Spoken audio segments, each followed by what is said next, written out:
So, folks, many of you might be looking at the title of this and thinking to yourselves, oh god, it happened. The betrayal happened.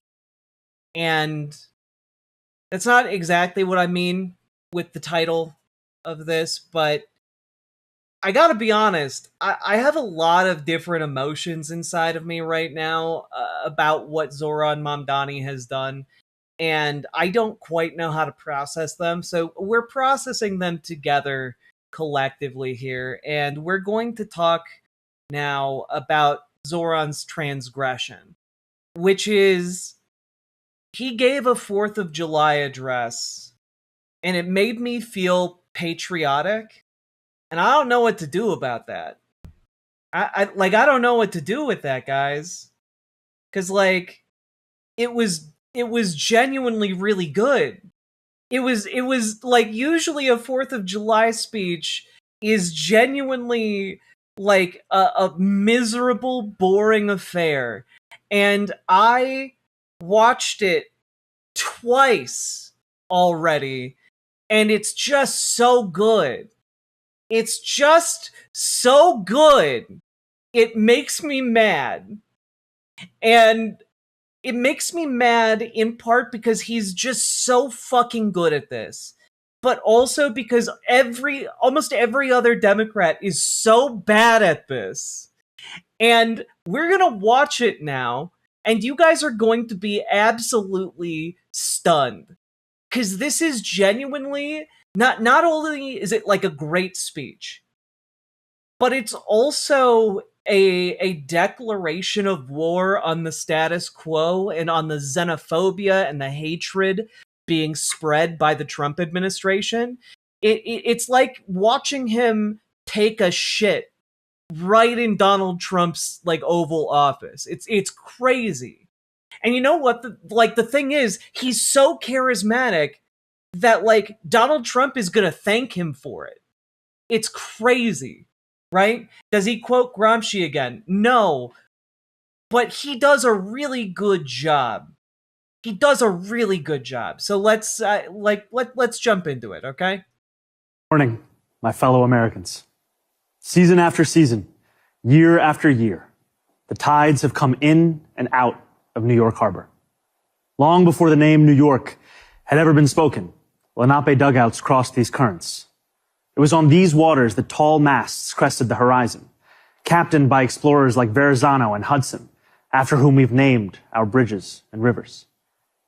I want to start out by saying and pointing out, number one, I've disabled like alerts, so text to speech isn't going to read during the speech, but also already just the shot composition of this makes him look like a powerful leader. And I like it. It's very well done from the jump because they knew that this speech is gonna go down. This is gonna go down in history.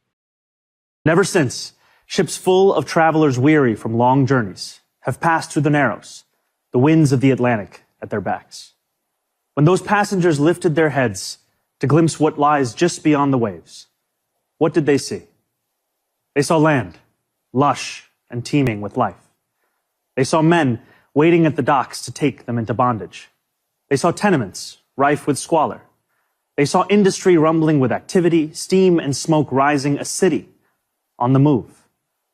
They saw a towering monument to freedom, her torch glowing worldwide welcome. They saw New York City. They saw America. Tomorrow, our nation marks 250 years since we declared our independence. 250 years of a grand experiment in self-governance, an experiment so audacious that some in 1776 doubted it would last more than a few years, let alone a quarter of a millennium. From Lexington to Los Angeles, Selma to Seneca Falls, Morrisania to Midwood, Americans will come together for a day, just as we do each year. Families will gather around the grill. Fireworks will fill the night sky. This will be no ordinary day of celebration.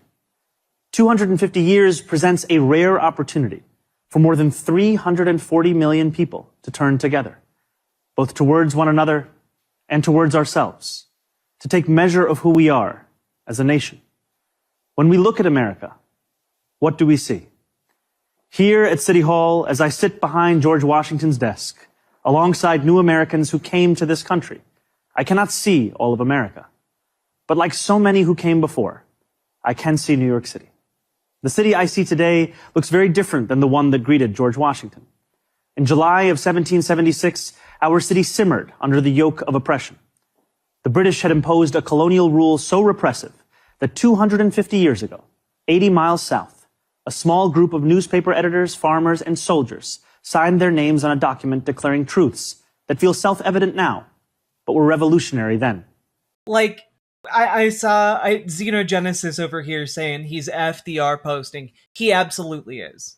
Like, this is some fireside chat stuff. Like, he is weaving in the history, not just of America, but of New York City itself. It is relevant here, but it's relevant to all Americans. Like, I know I have, immigrant ancestors who came through New York City, and like this is something that unites a huge number of Americans, that their ancestors made that same journey through New York City, and connecting it in this way is it's so good, it's so smart.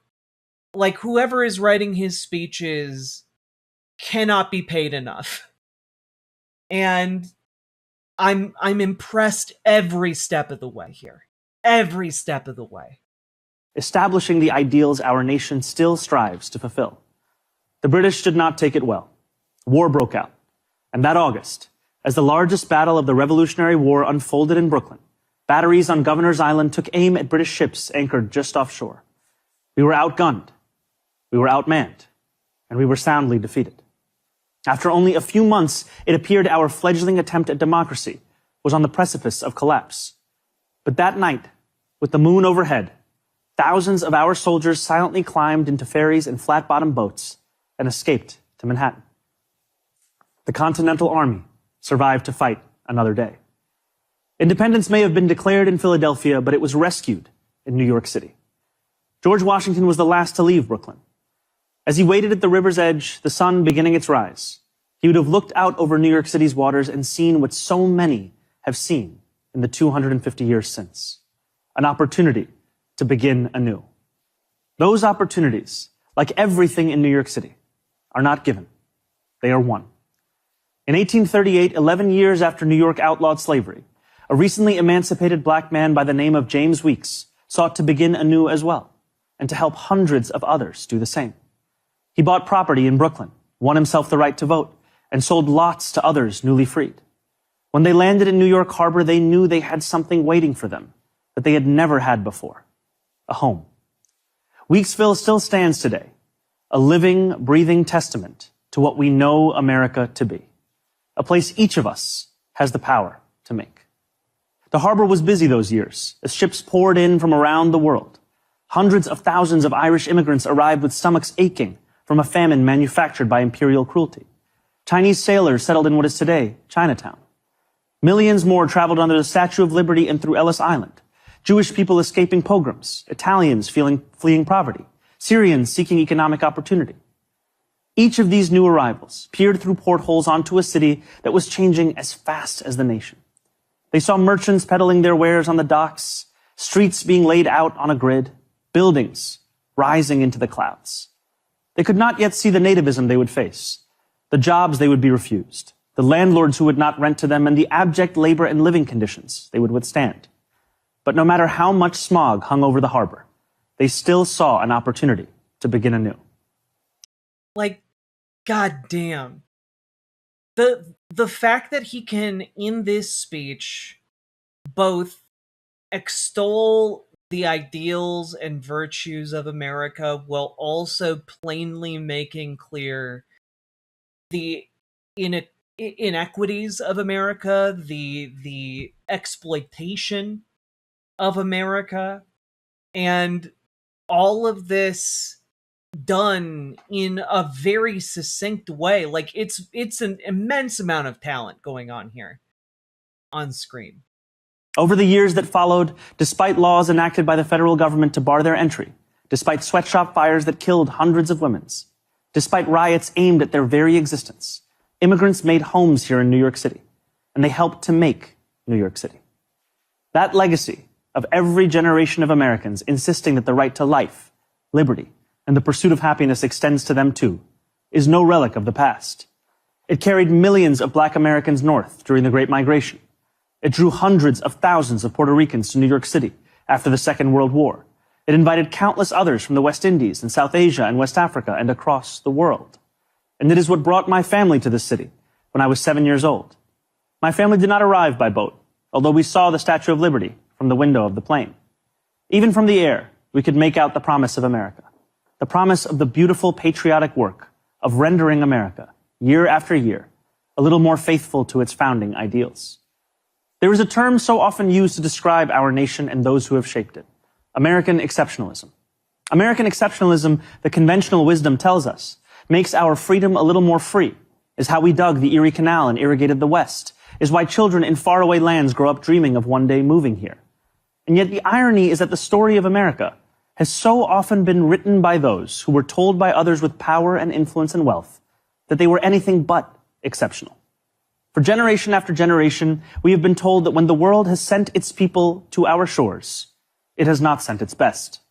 It sent Puritans and Sikhs and Quakers and Muslims and Jewish people who were banished for praying the wrong way, worshiping the wrong gods, angering the wrong people.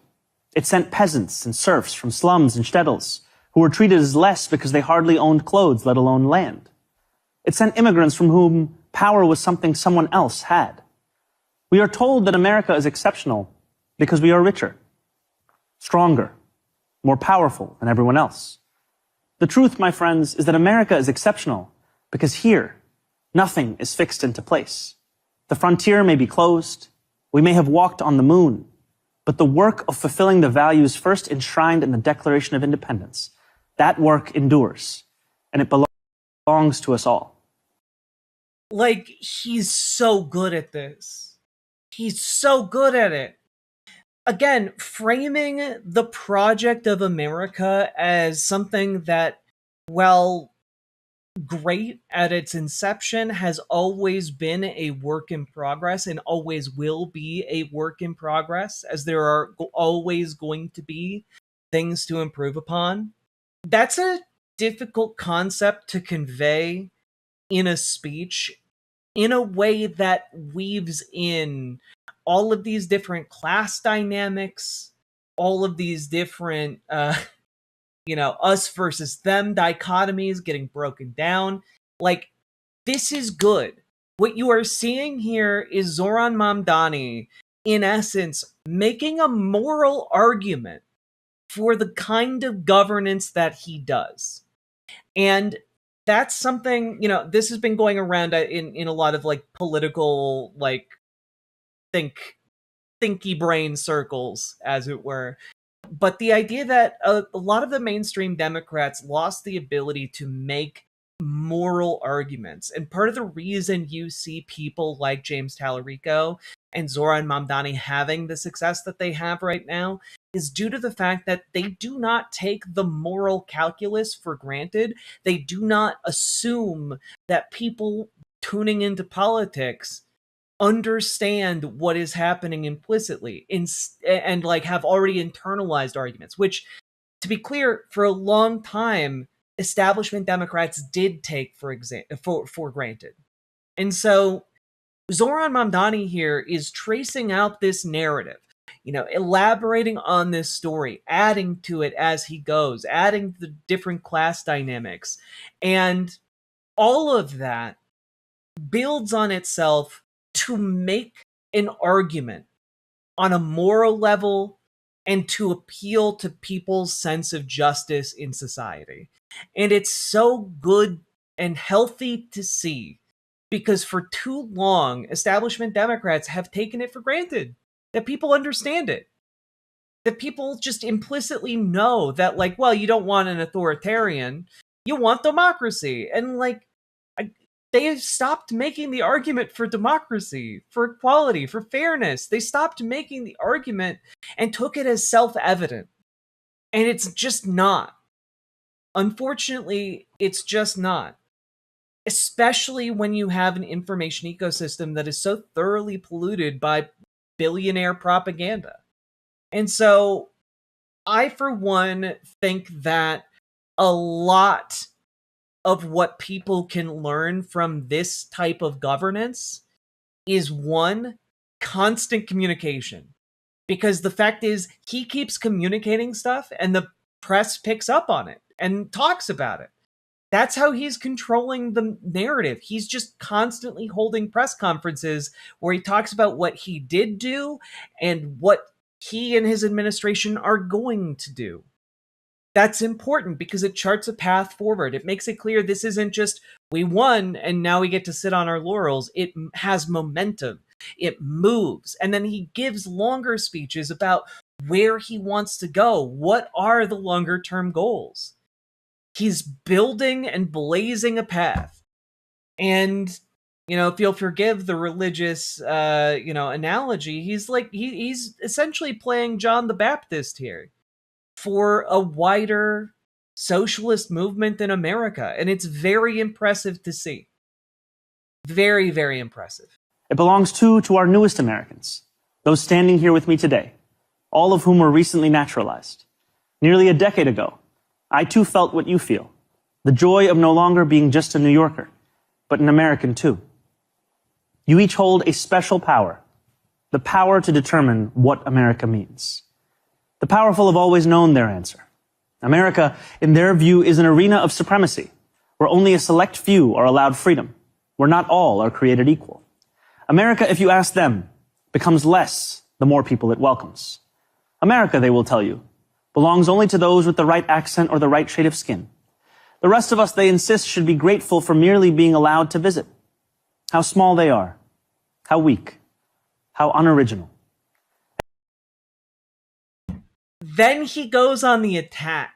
And this is something you don't see all that often from Zohran Mamdani, right? Which is, he uses the opportunity of a July 4th speech to basically point at Donald Trump and all of his lackeys and cronies to say, y'all ain't shit. Y'all are small, weak, and you're unoriginal. And you know what? When you make jokes, people at parties fake their laughter. Because you ain't funny either. At every moment in our past, those who led through exclusion and isolation have tried to win power in our past. Here. How weak. Be grateful for merely being left freedom, where not all are created equal. The powerful have always known their answer. America, in their view, is an arena of supremacy, where only a select few are allowed freedom, where not all are created equal. America, if you ask them, becomes less the more people it welcomes. America, they will tell you, belongs only to those with the right accent or the right shade of skin. The rest of us, they insist, should be grateful for merely being allowed to visit. How small they are, how weak, how unoriginal. At every moment. I also just want to point out that when he talks about them, his tone is contemptuous.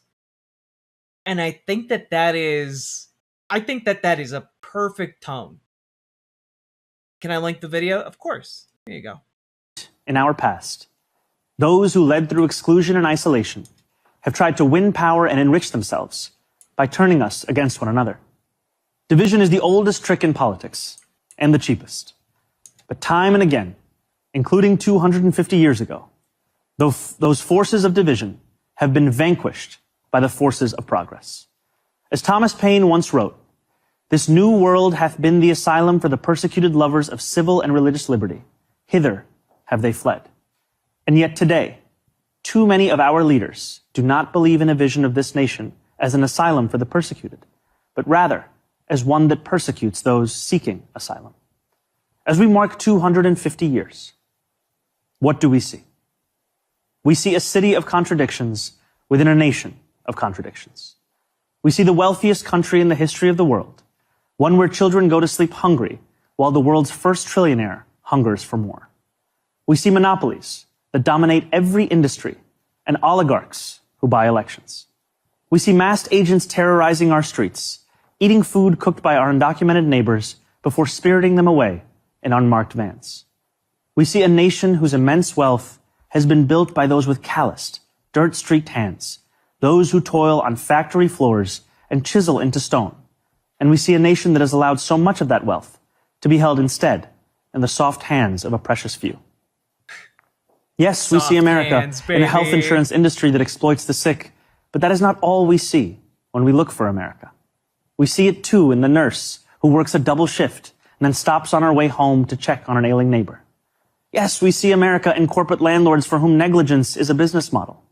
We see it too in the father who tucks his children into bed beneath a ceiling stained with leaks, who wakes before dawn to go to work and still believes his country can do better by his family. Yes, we see America when we spend our tax dollars on bombs and bailouts, when we sell our elections to the highest bidder.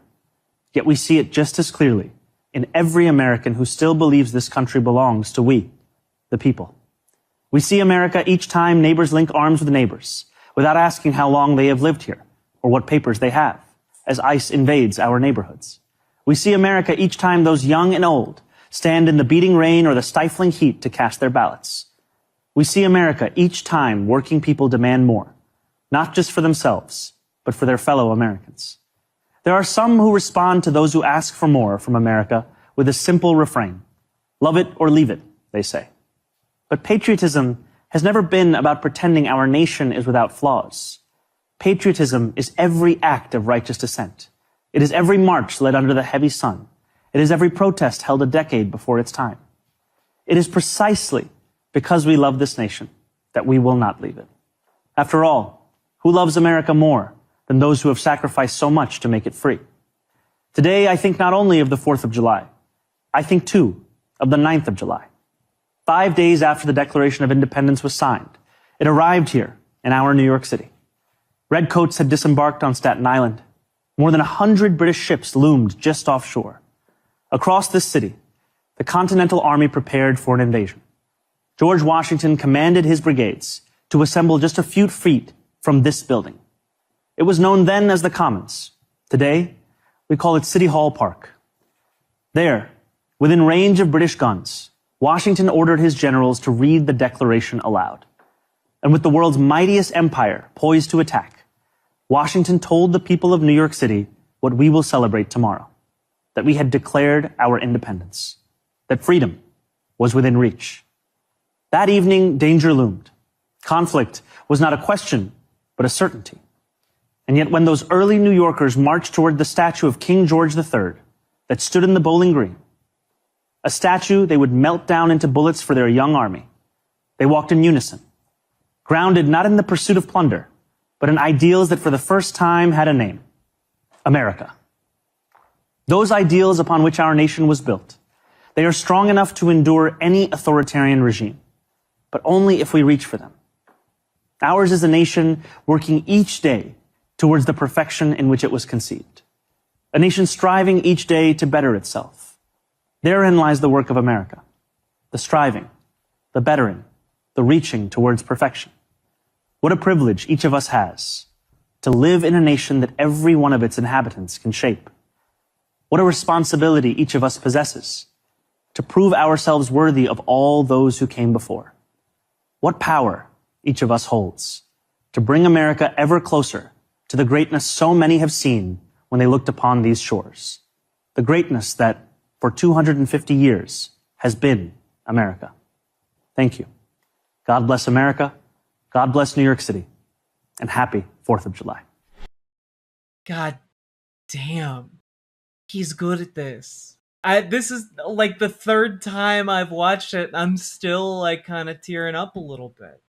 Right? Like that guy just gave a speech like a general on a battlefield talking to a bunch of folks who've been in the trenches for weeks, and like we're all ready to run through no man's land for that man and for the one another and for our freedom. Like this is some truly great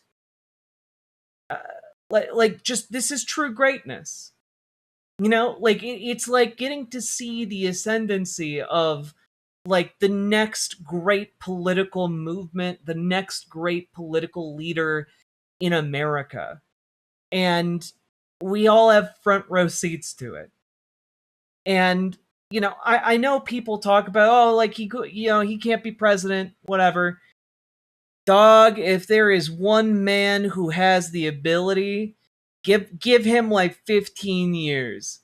Give him 15 years straight of doing this nonstop, continuing to build upon the political successes, continuing to build a movement with this political machine he has set up in New York City. Give him like 15 years to cook, and honestly, that might be overly generous. Give him a decade to I cook. firmly believe Trump was only able to win because he comes across as genuine, a terrible person but still genuine, and Mamdani also comes across as genuine. A new era is here. Well, it's that, and also because Trump makes a moral argument. You know? Holds glass of cider, here's to 250, to Zohran, and asterisk Trump. BWA. BWA, Comrade Girl 2018, thank you for the 5 tier 1 subs. Nathan, thank you for the $5 dono. But this goes back to what I was talking about earlier, which is that Donald Trump also makes a moral argument. Republicans are used to making moral arguments. They aren't very good moral arguments, but they do make them. You know, when Donald Trump says they're sending rapists and whatever, Happy birthday, America. He's making a moral argument. Happy Pride, all year. Cheers. Jack is awesome. Keep on keeping on. Thank you so much, James, for the $10 super chat. We will not go silently into the night. We will not vanish without a fight. We're going to live on. We're going to survive. Today we celebrate our Independence Day. Yeah, like a very Bill Pullman-ass speech. It was great. It was great. It's a lost art for those on the left to make moral arguments. I genuinely, I do not remember the last time I saw an establishment Democrat make an appeal on moral grounds. Maybe Obama did that, but like you've got Chuck Schumer, and man, people are aroused. I haven't seen people so aroused in a very, very long time. Like he's not even willing to make a moral argument there. It's just people seem really mad about this issue. You know? Corndog 9911 Bravo, thank you very much for the prime. Always nice to see something that keeps me going. Images of what can be, hopefully with getting better leaders. The local and state office, who knows, maybe one day the whole country can be like this. That's the thing. That's the thing that I have been screaming from the rooftops for years on this channel, which is when people like you, who give a shit about your community, get involved in your local political scene, you can make things better. They spend, you know, conservatives spend billions of dollars every year to convince all of us that it's pointless to get involved, when the reality is if all of us got involved, we could make the entire country better. You know? Obama? Yeah, like, Obama, I'm not saying that Obama is a, like, great leftist or anything. I'm saying that Obama made moral arguments. In the same way Trump makes moral arguments, but, you know, for evil. But, like, part of it wasn't entirely, like, the Obama speaking cadence, though that was very effective, but it was also making moral arguments. And honestly, a lot of establishment Democrats don't want to make moral arguments, because if they did, it would force them to embrace farther left policy positions. And that look, maybe you guys are getting confused about the terminology. When I say moral arguments, I mean like they make moral appeals. They make arguments that appeal to basic morality. I'm not saying that the arguments they are making are moral, just that they are making a moral appeal. Learned at Trans Pride that the Seattle DSA branch, a sponsor, has a local Discord I was invited to as a card-carrying DSA national member organize. Hell yeah. Congrats, Blue Witch. Thank you for the Woo. $5 super chat. And Fabi Deshane, thank you very much for the Prime. Appreciate both y'all. And I don't know. Like, that was one of the best modern speeches I have ever seen. And I do, like, include, even Zohran Mamdani's own recent speeches. It's it's incredible. And I can already tell it's going to make Honestly, the worst Biden people tried mad. this with the spirit of America BS, but he did a bad job of it, or maybe the core argument was corrupt. No, the core argument of Biden was just, we need to return to the status quo. But the problem with that is that people already knew that the status quo was broken, right? And when you make an appeal to a broken status quo and say, hey, everybody, let's go back to that, even if it is a the morally superior option, people aren't motivated by that. It's not effective rhetoric. Hey, you remember that place that wasn't working for you guys before? Let's go back to that.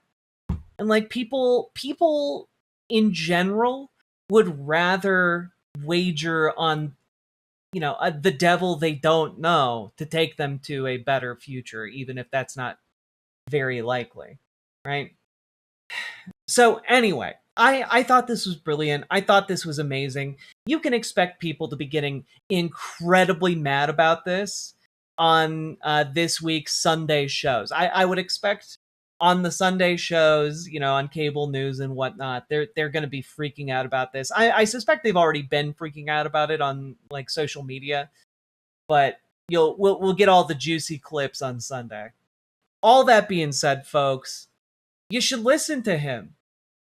America's promise and the freedom of America is right there waiting for each and every one of us to reach out and take it. And that's what I'm asking you guys to do. When you guys go out and you join your local Dems, when you go out and you organize with your local DSA, that is you seizing freedom. People aren't motivated by treading water. Only progress can set a fire in your soul. Exactly.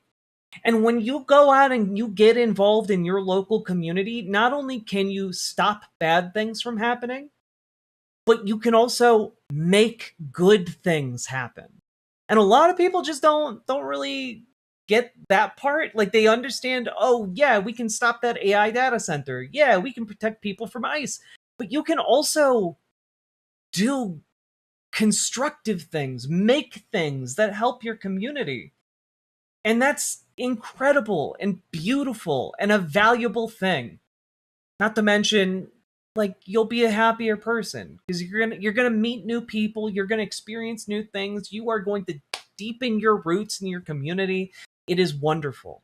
So if you need help joining your local Democrats, if you need help joining your local DSA, we have people in our community who are willing to help you take that first step. Okay, so join our Discord, !Discord.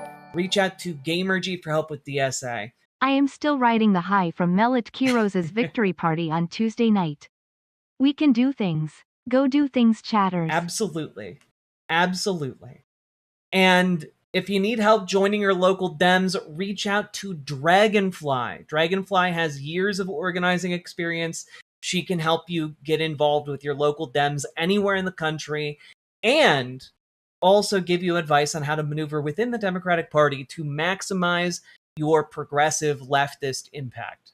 So there you have it, folks. If you got anything out of this, hit the like button, hit the subscribe button, hit the follow button, do all the things. I'm very much looking forward to conservatives losing it over Mamdani yet again. Because you know what? I'm just going to add this one last bit before we fully wrap up the segment. Zohran Mamdani making these people angry is genuinely one of the best things in the universe right now for the socialist movement.